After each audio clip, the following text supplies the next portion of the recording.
Bonjour à tous, j'espère que vous vous portez bien. Je suis heureuse de vous retrouver sur cette nouvelle vidéo.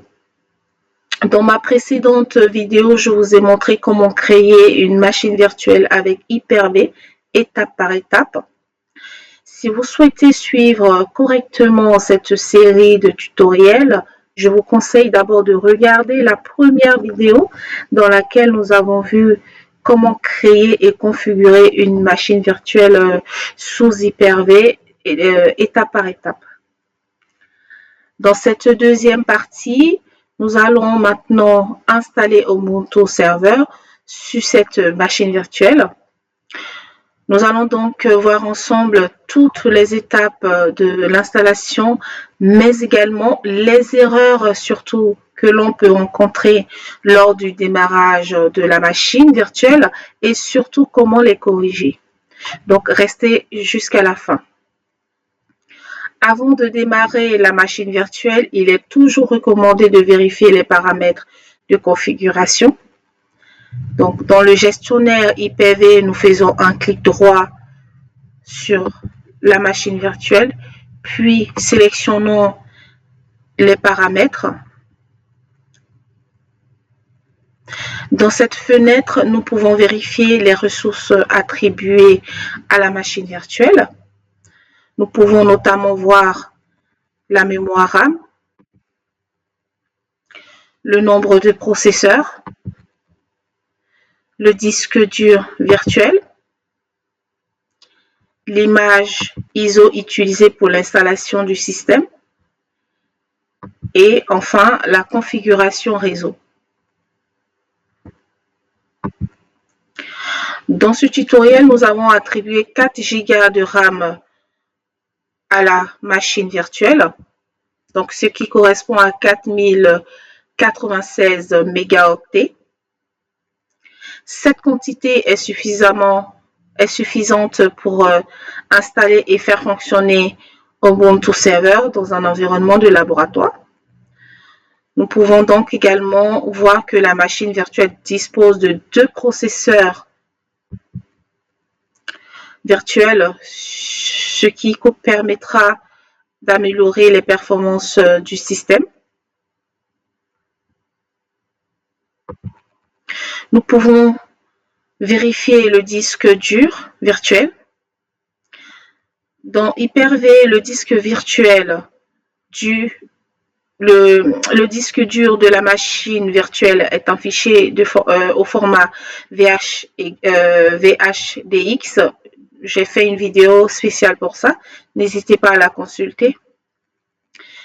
C'est dans ce disque que seront stockés le système d'exploitation, les fichiers et les applications installées sur la machine virtuelle.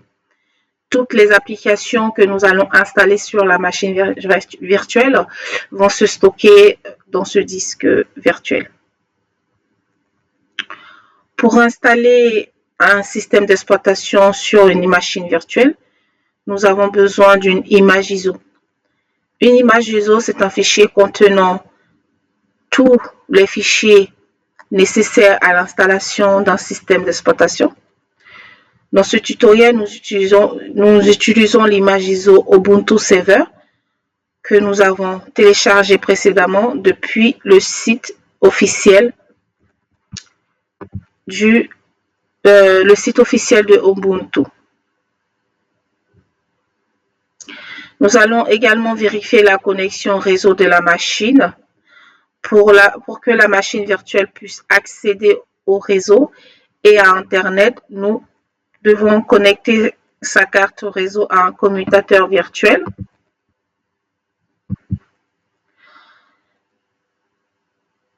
Dans ce tutoriel, nous utilisons le default switch, donc celui sélectionné, qui est celui qui permet d'avoir automatiquement un accès réseau via la machine physique.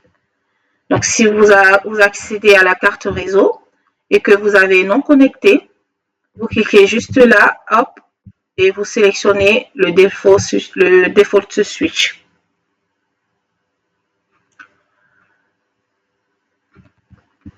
Et on fait « OK ». Alors, On va lancer donc la machine en cliquant sur se connecter.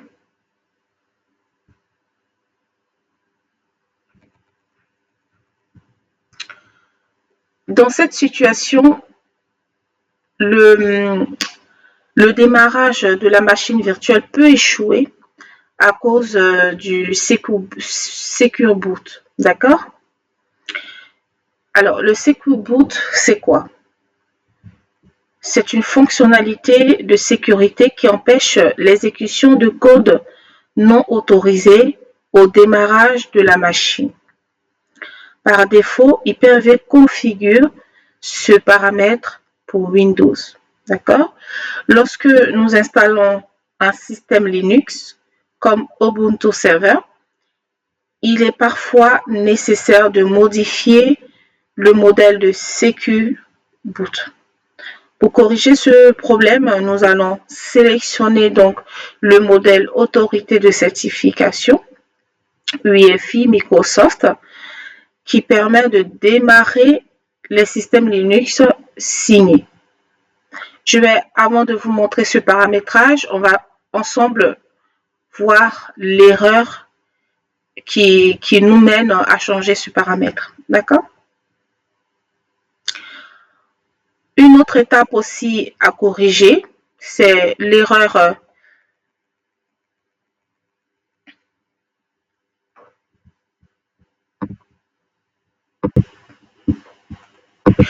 alors, donc, une autre étape aussi à corriger, c'est l'erreur PXE de PXE IPv4.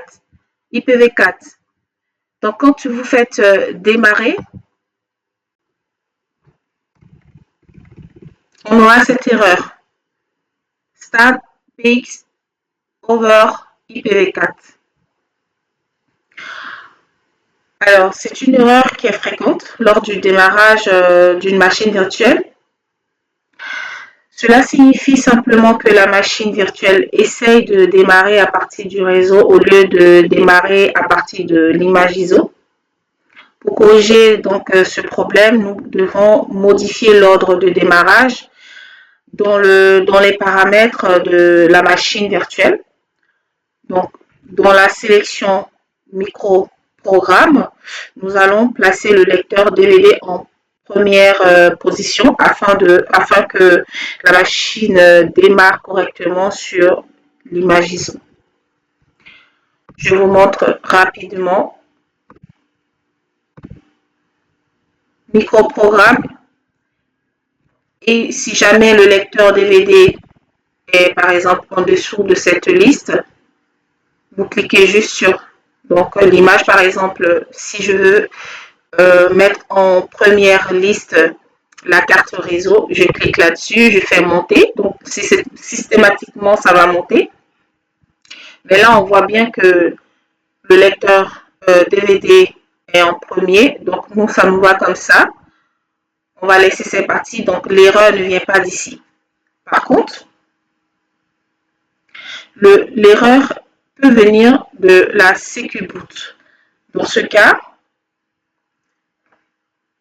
on va donc corriger ce problème. Mais avant, je vais vous montrer l'erreur qui s'affiche là. Voilà, exactement. Ça, c'est l'erreur qui montre que le problème vient de la Secure Boot. D'accord? Donc, on va corriger cette erreur et vous verrez qu'on pourra démarrer normalement notre machine. Pour corriger cette erreur, ce n'est pas une erreur qui est problématique. Donc, comme expliqué, par défaut, c'est configuré comme ça. Voilà. Donc, le paramètre est par défaut configuré pour Windows, et non, donc nous, on va aller changer ce paramètre-là. Donc, on va faire comme ça, on ne fait pas, on descend juste, on fait clic droit, paramètres, sécurité. Alors, si jamais vous constatez que cette partie est grisée, c'est tout à fait normal. Avant de pouvoir effectuer n'importe quel changement ou modification de paramètres, il faut bien évidemment éteindre la machine qui est déjà exécutée. D'accord? Donc, on va faire un clic droit, on fait éteindre.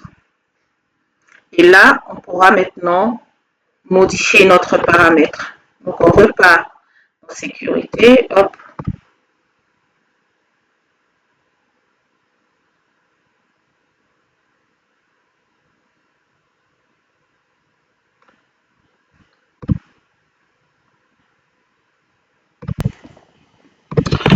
Alors, donc, dans sécurité, nous allons choisir le modèle.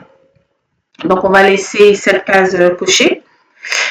On va pas désactiver le démarrage. On va pas modifier cette partie-là. On va plutôt aller dans modèle, Microsoft Windows, et nous, on va chercher autorité de certification UEFI Microsoft.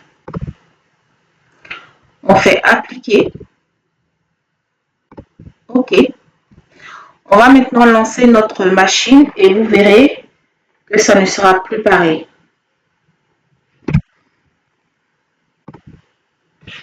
Donc, on fait un clic droit, se connecter.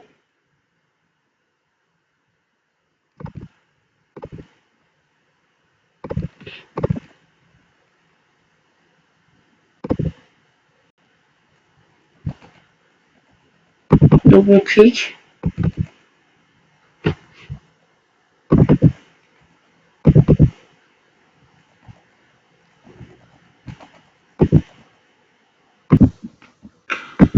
Une fois toutes ces vérifications effectuées, nous pouvons maintenant démarrer la machine virtuelle. Donc, nous faisons un clic droit sur la machine, puis nous sélectionnons se connecter. Une fenêtre donc s'ouvre comme tout à l'heure. Nous pouvons maintenant cliquer sur démarrer pour lancer la machine. Et vous verrez que l'erreur précédemment constatée ne s'affichera plus.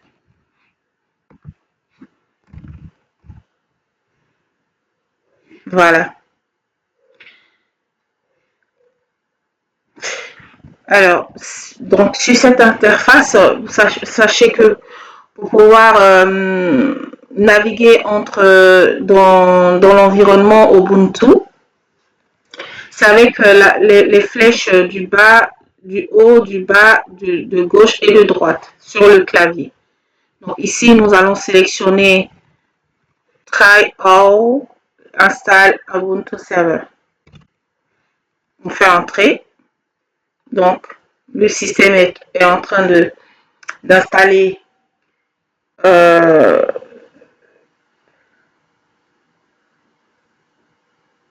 tous les éléments nécessaires à la configuration.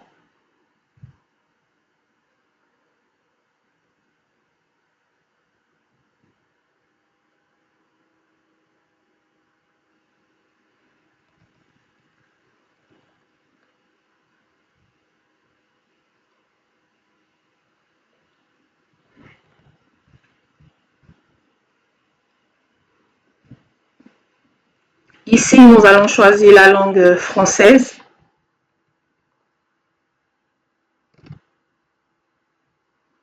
Nous faisons entrer. Encore une fois, entrer. Entrer. Entrer.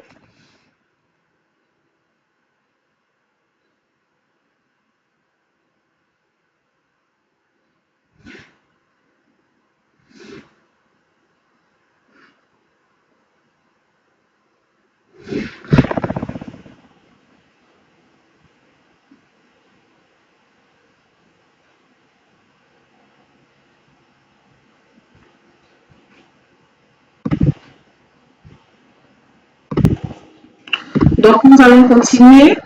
le processus d'installation. Donc ici, on fait entrer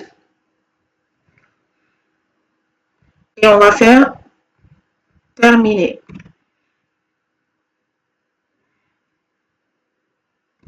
Terminer, continuer.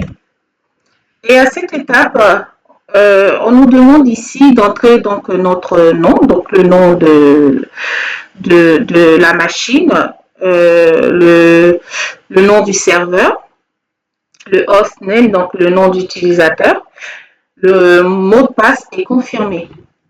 Alors, cette étape est très importante. Il faut s'assurer de mettre un mot de passe donc, qui est sécurisé en même temps facile à retenir. Parce que il faut savoir que quand on tape le mot de passe dans Ubuntu, on ne voit pas. D'accord? C'est un terminal qui ne nous permet pas de voir ce qu'on tape.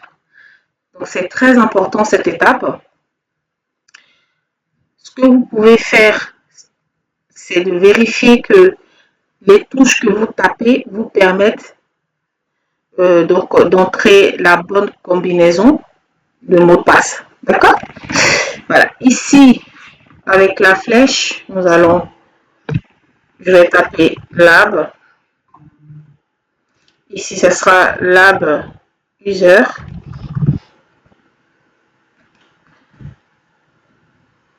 Non, on va plutôt faire comme ça. SRV.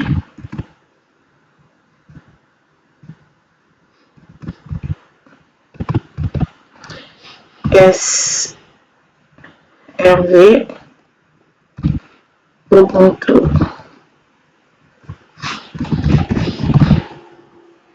Serveur. Il est possible qu'il soit sensible à la casse. Donc, c'est important de le savoir. Donc, ici, mon mot de passe sera mon nom d'utilisateur d'abord. Donc, c'est lab user. Et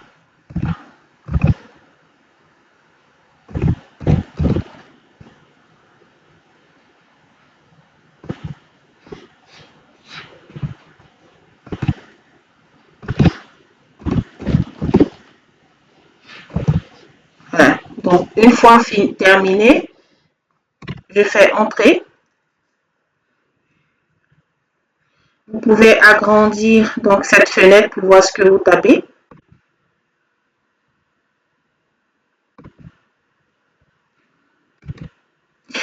Ici, on vous demande de continuer, donc vous continuez.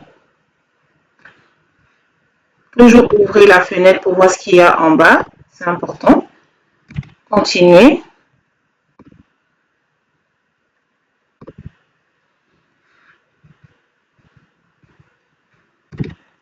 Terminer. Ici, ce sont toutes les applications qu'on vous propose d'installer, mais là, on ne va pas le faire maintenant. Donc, on pourra les faire plus tard. Donc, vous faites toujours continuer avec les flèches du bas, du haut. Vous faites. Et là, donc, la configuration se poursuit jusqu'à son terme où on pourra définitivement finir avec l'installation, etc. D'accord?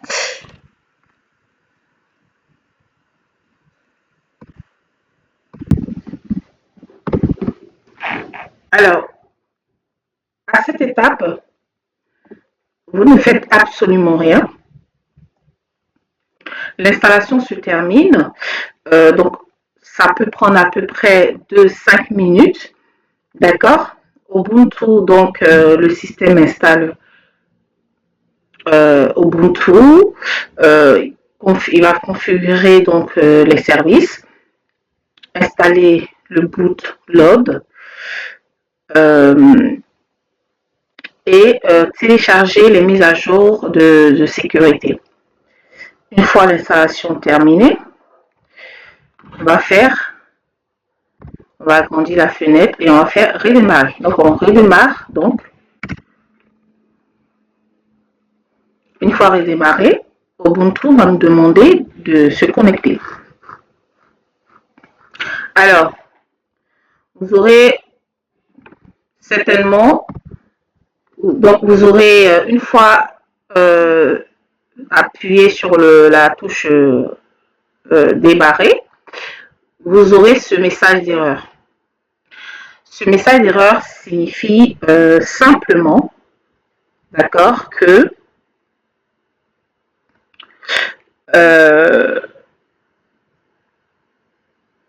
à cette étape, la fin de la formation, en fait, de l'installation, en fait, Ubuntu demande de retirer le média d'installation. D'accord? Donc, c'est simple. Pour retirer le média d'installation, on va aller, il suffit donc de cliquer sur média ici, lecteur DVD, éjecter, vous voyez, normalement on est censé éjecter, cliquer sur éjecter, mais ce sera grisé, c'est logique, c'est normal. Vous allez simplement aller chercher l'image ISO, le stocker là, donc aller chercher le disque, hop, on prend le fichier, on revient dans média, lecteur, et à ce moment-là, on va éjecter donc l'image ISO et vous verrez que suite à ça, Ubuntu va redémarrer correctement. Donc on va faire éjecter. On va attendre un tout petit peu.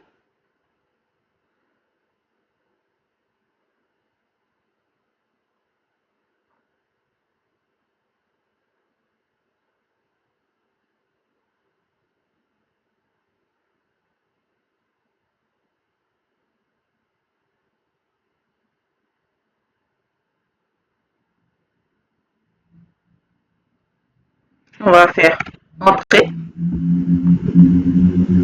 Donc ça lance tout de suite le système.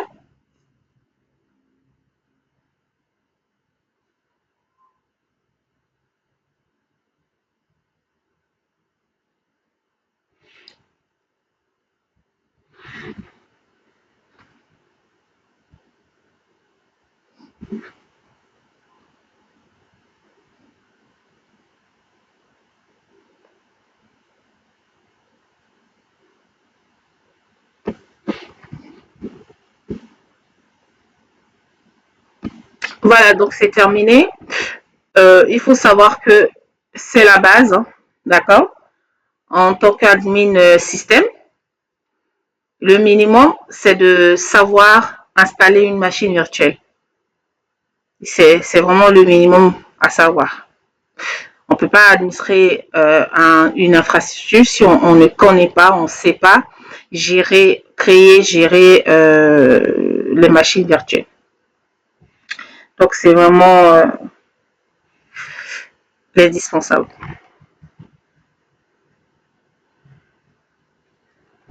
Après cette étape,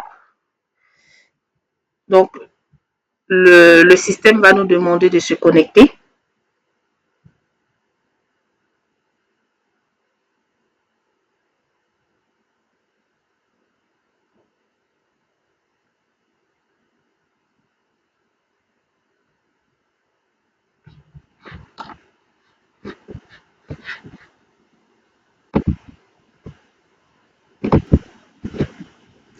Donc, une fois l'installation terminée, Ubuntu démarre et affiche un écran donc, de connexion dans le terminal.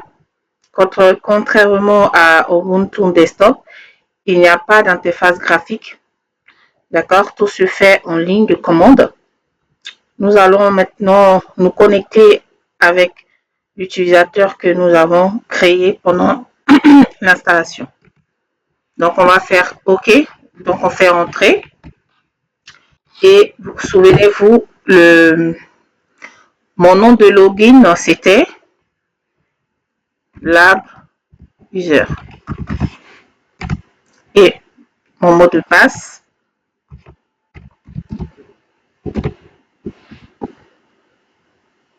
voilà. Donc là, il m'a connecté.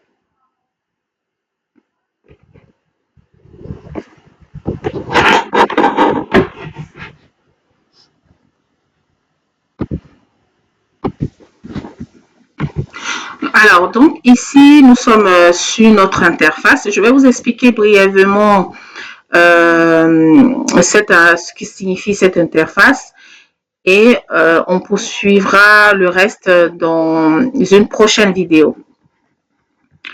Alors, ici, donc, vous avez votre interface. Là, nous avons, si vous remarquez bien, vous avez votre username, donc le serveur. Donc, le serveur, vous êtes connecté sur le serveur avec votre login. Par exemple, moi, c'est lab user. J'ai entré mon mot de passe. D'accord, donc ici, le système nous dit qu'il y a 8 mises à jour à faire. D'accord, 8 mises à jour supplémentaires à faire concernant la sécurité, etc. Par contre, cette mise à jour doit se faire en mode administrateur. Donc, il faut être en mode admin pour pouvoir taper certaines commandes. Sinon, en tant qu'utilisateur simple, on peut par exemple voir notre IP.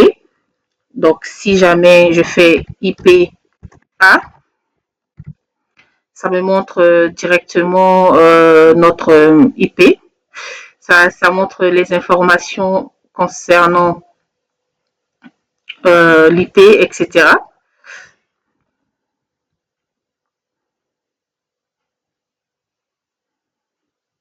Donc, si vous remarquez, vous avez l'IP qui est, par exemple, le mien, c'est 172. Voilà, donc vous avez toutes les infos. Si vous tapez IP, IP-A, vous avez aussi LS. Donc, LS qui vous donne, qui vous montre un peu votre position. Voilà, donc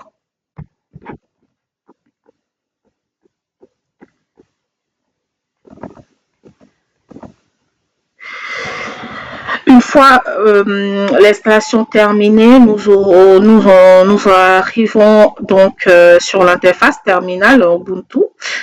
Comme je vous l'ai expliqué, contrairement à Ubuntu Desktop, il n'y a pas d'interface graphique comme vous l'avez constaté. Toute l'administration du serveur se fait en ligne de commande. Donc après connexion, Ubuntu affiche les informations importantes comme l'IP du serveur, l'utilisation du disque et les mises à jour. Voilà, voilà. Alors, dans la prochaine vidéo, nous verrons comment administrer ce serveur Ubuntu, installer des paquets et nous connecter à distance avec le SSH. Je vous dis à très vite, à très bientôt. N'hésitez pas à commenter si vous avez aimé cette vidéo. N'hésitez pas à commenter, à mettre en favori, à appuyer la cloche de notification parce que là, maintenant, on a installé Ubuntu. On va travailler. Le mieux, c'est d'apprendre à travailler en ligne de commande pour vraiment être à la hauteur de votre montée en compétences. Ignorez la partie graphique, travaillez vraiment sur la partie la partie ligne de commande. Ça va vous permettre de monter en compétences, c'est très important. Je vous souhaite une très belle journée et on se dit à très vite sur la chaîne Monato Lab.